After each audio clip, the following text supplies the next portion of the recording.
বিগত ৭-৮ মাস ধরেই চেষ্টা করছিলাম দক্ষিণেশ্বর যাব, কিন্তু কোনো না কোনো কারণবশতই যাওয়াই হচ্ছিল না।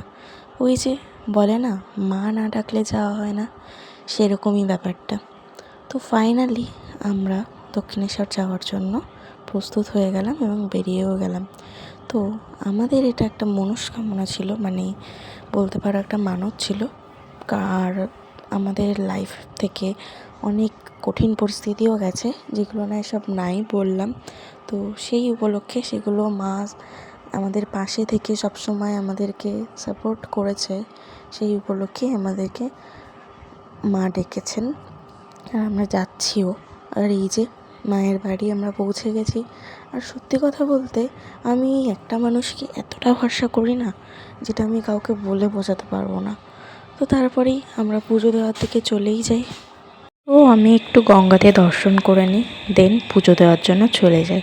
তো পুজো টুজো দেওয়া কমপ্লিট। ভেতরে তো ফোন অ্যালাউ ছিল না, তো পুজো দিয়ে এসেই তোমাদেরকে মন্দিরটা আরেকবার দর্শন করিয়ে দিলাম। এবার আসি আসল ঘটনায়, যেই কাজটা আমি করতে এসেছিলাম। তো আমরা প্রায় 25 জন, মানে মাত্র 25 জনই বলা যায় মানুষের জন্য অল্প কিছু খাবার সামগ্রী নিয়ে এসেছিলাম, যেটা সবাইকে দিয়ে দিলাম।